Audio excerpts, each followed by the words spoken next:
E aí, galera, tudo bom? Mais um vídeo aqui no canal. E há mais ou menos 9 meses atrás eu precisei fazer uma cirurgia aqui na Alemanha. E aí hoje eu vim contar um pouco pra vocês dessa experiência e contar também como que funciona no caso de você precisar fazer uma cirurgia aqui na Alemanha. Se o seu seguro saúde cobre, se não cobre você tem que pagar parte, se a sua estadia no hospital é paga parte ou não. Então eu tentei fazer um resumão aí um pouco de como funciona e um pouco da minha história, tendo que fazer uma cirurgia aqui na Alemanha para contar para vocês no dia de hoje. Antes de começar o vídeo, já deixa aí seu like, se inscreve aqui no canal para nos ajudar. Ainda quero chegar a 2.000 inscritos, então se inscreve aí se você ainda não é inscrito, vai nos ajudar bastante. É isso e bora lá pro vídeo.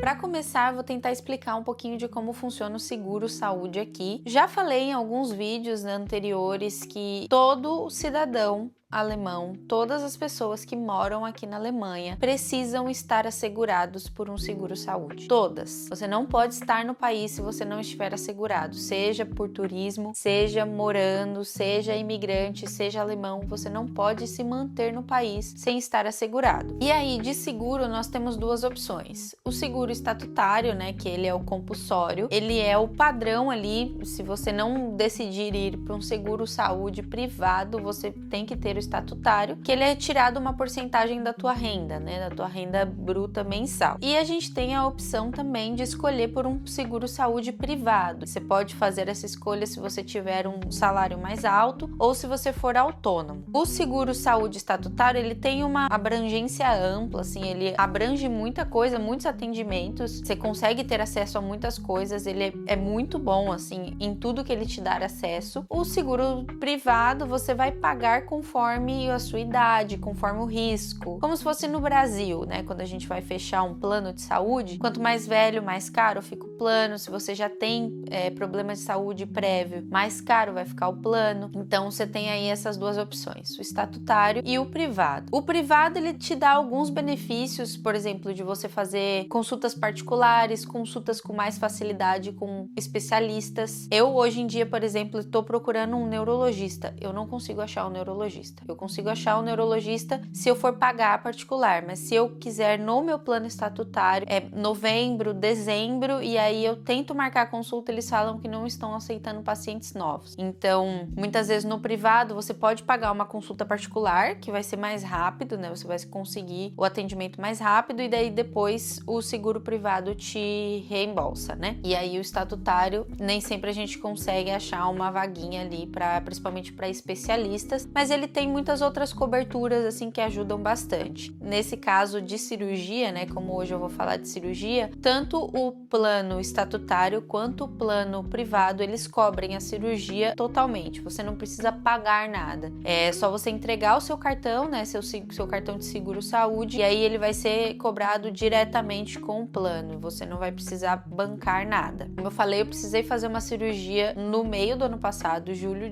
do ano passado. Foi uma cirurgia assim meio às pressas, porque eu demorei para receber um diagnóstico preciso, eu demorei para ser avaliada de maneira correta, e aí quando eu fui avaliada de maneira correta já estava muito ali em cima, muito perigoso para eu precisar fazer a cirurgia. Na quinta-feira eu fiz a cirurgia, fiquei internada no hospital por 3 dias, fiquei quinta, sexta, sábado, e no domingo eu tive alta, fiquei 3 noites e quase 4 dias inteiros lá, e o único custo que eu tive foram 40 euros, porque foram cobrados 10 euros por dia que eu fiquei no hospital. Recentemente, também, mês passado, eu precisei ficar uns 3 dias no hospital, e aí logo depois eles mandaram a carta aqui pra casa também, cobrando 30 euros, referente a 10 euros a cada dia que eu permaneci no hospital. Então esse foi o custo inteiro que eu tive com a cirurgia, foram esses 40 euros, eu não tive que pagar por absolutamente nada. Tinha refeição lá, apesar de não ser a melhor refeição da vida.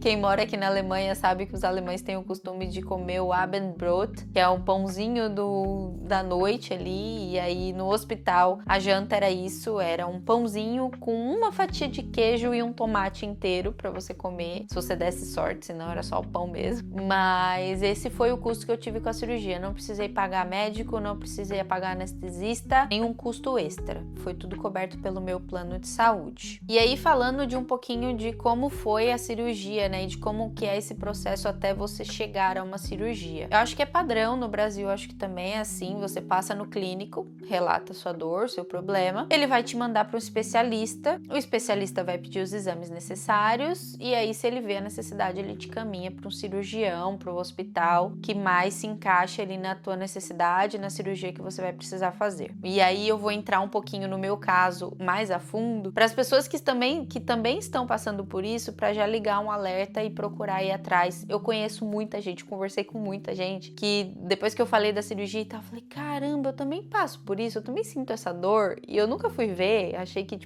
fui deixando passar. Então eu vou contar um pouquinho do meu caso para já ficar aí de alerta também. Eu tenho dor na coluna desde que eu era muito nova, assim, sei lá, desde 15, 14 anos. Eu travei a primeira vez a coluna, fui pegar um negócio no chão e não consegui levantar. Travei.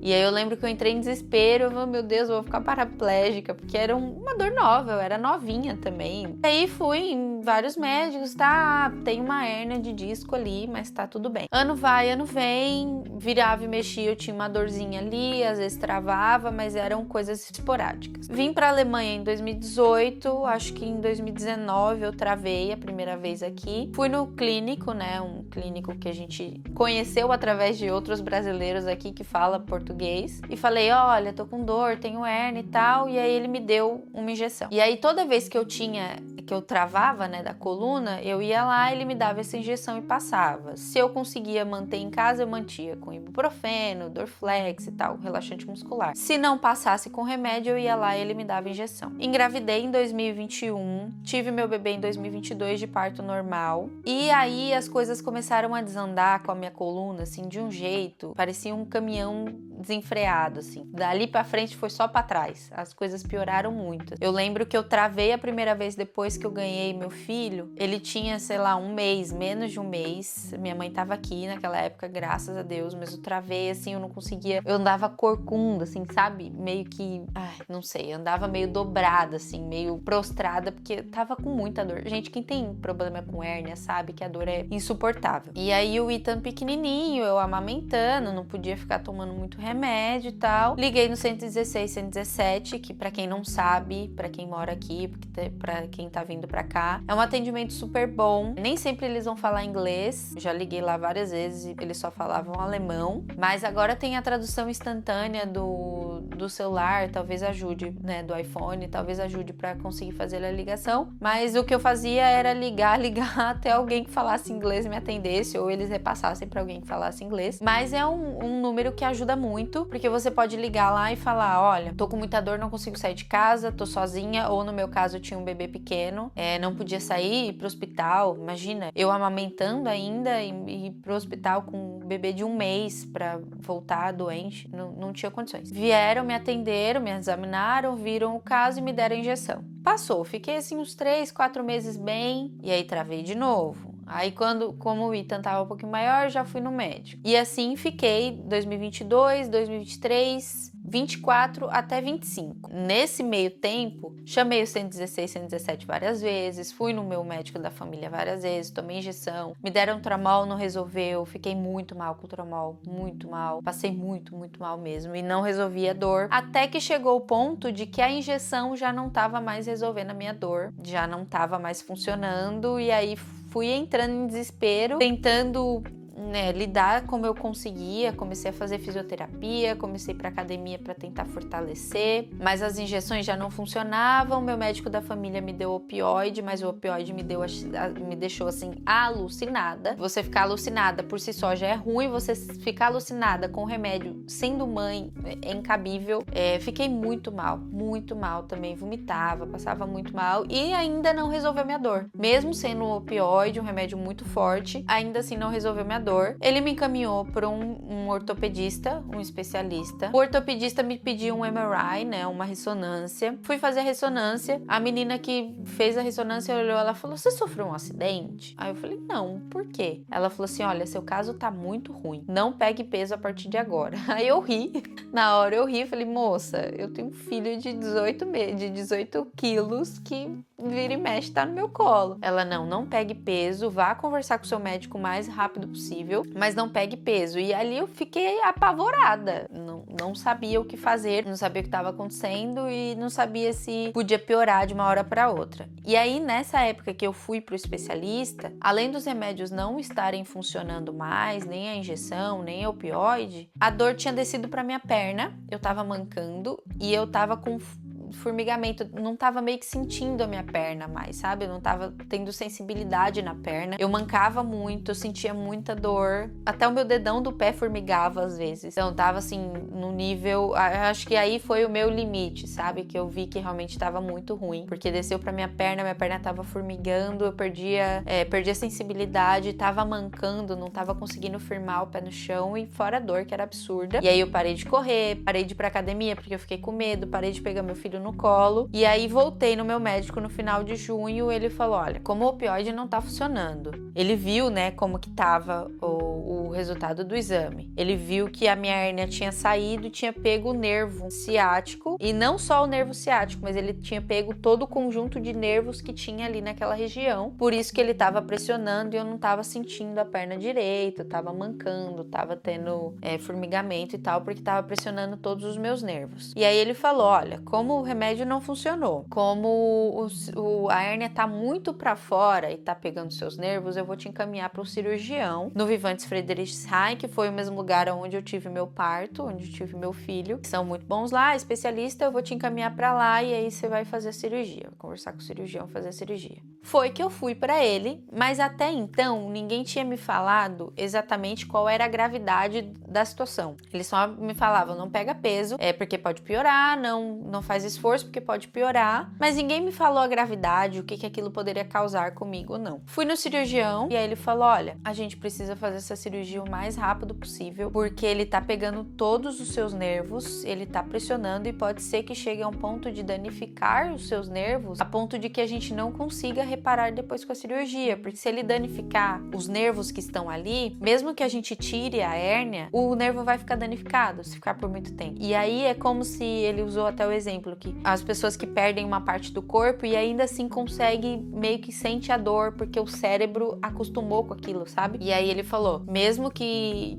a gente tire a hérnia, se demorar muito, pode ser que o nervo fique danificado e aí você vai ficar com dor pro resto da sua vida e não vai ter o que fazer." E aí me bateu um desespero muito grande, né? E aí ele falou: "Vamos fazer segunda." Eu falei: "Segunda não, a gente precisa de um tempo pra se programar. Meu marido precisa pegar férias, a gente precisa resolver a vida." E aí ficou pra quinta-feira. Graças a Deus fiz a cirurgia, deu tudo certo. Hoje não sinto mais tanta dor. Ainda sinto dor, porque eu ainda tenho outra hérnia de disco lá, que não tá tão ruim quanto a outra, mas ainda tenho. Ainda é uma região sensível pra mim, ainda preciso fortalecer. Fiz fisioterapia depois, e a fisioterapia, ela também é coberta pelo plano. Eu acho que ao final de 6 ou 8 sessões de fisioterapia, eu tenho que pagar uma taxa de 20, 23 euros. Depois que eu fiz a cirurgia também, foi um fisioterapeuta lá me visitar, falando que seria legal eu fazer a reabilitação. E aí essa reabilitação eu teria que ir para um local, dormir lá por 2 semanas, ou todos os dias eles virem me buscar e me trazer no final da tarde. Mas como meu marido precisava voltar a trabalhar e a gente não tinha mais ninguém aqui para poder ajudar, então eu acabei não fazendo a reabilitação. Mas se eu fizesse a reabilitação também seria coberta pelo plano, mas eu teria que pagar 10 euros por dia. E aí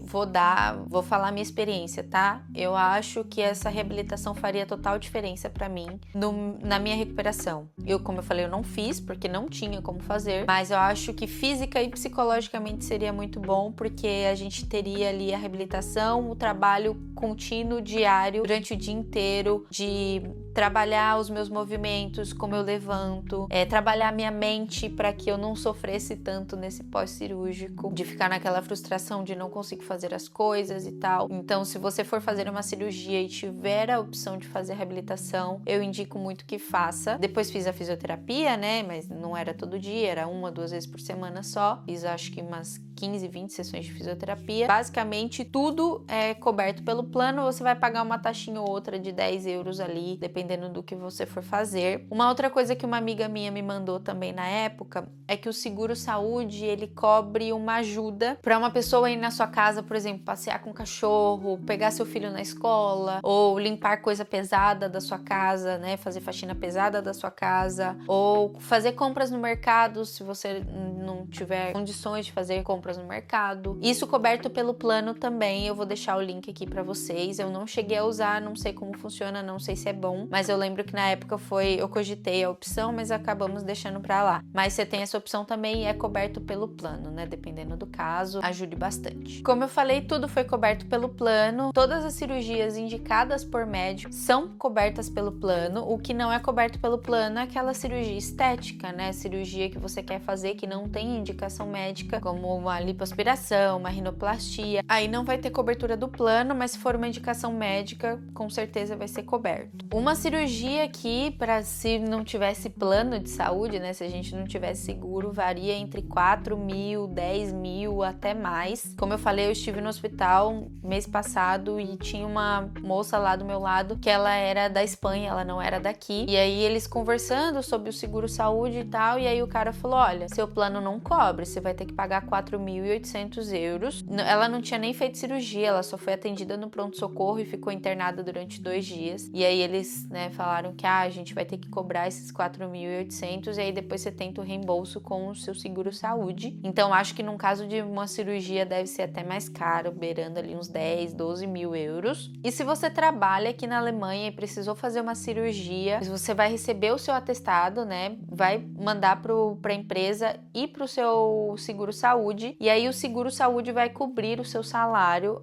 geralmente até 70% do seu salário bruto vai ser coberto pelo seguro saúde, que eles chamam de Krankengeld, até 78 semanas de recuperação nos casos que são mais longos, né? E aí já falei também sobre isso, mas os remédios, quando prescritos por médicos, né? Quando eles dão ali a receita, você paga só 5 euros pelos remédios receitados. O seguro aqui ele não é barato, ele tira uma boa porcentagem do salário, mas funciona, a gente tem cobertura de muita coisa, muita coisa. Eu sei que no Brasil nem tudo é coberto pelo plano de saúde, mesmo pagando caro, então em muitas coisas assim compensa, não é perfeito, como acho que nenhum lugar do mundo é, mas a gente tem muita cobertura, tem muito acesso, e é isso que eu queria passar para vocês hoje, um pouco da minha experiência e um pouco de como funciona aqui em casos cirúrgicos na Alemanha, especificamente aqui em Berlim, né, que é a minha experiência. Só um adendo que quando você precisa de ambulância também, né, a gente já chamou ambulância aqui algumas vezes, infelizmente, Senhor misericórdia. Quando a gente precisa de ambulância, a gente pode chamar a ambulância no 112 ali, e a única coisa que a gente paga também são 10 euros, é a taxa de 10 euros por ter usado essa ambulância, mas fora isso a gente não tem custo algum. Da minha cirurgia eu não tenho do que falar, fui super bem atendida, fui super bem cuidada, me senti bem tratada. É isso. Espero que tenham gostado do vídeo. Me deixa aqui se você já passou por alguma coisa assim aqui na Alemanha, como foi sua experiência. E é isso. Um beijo e até o próximo vídeo.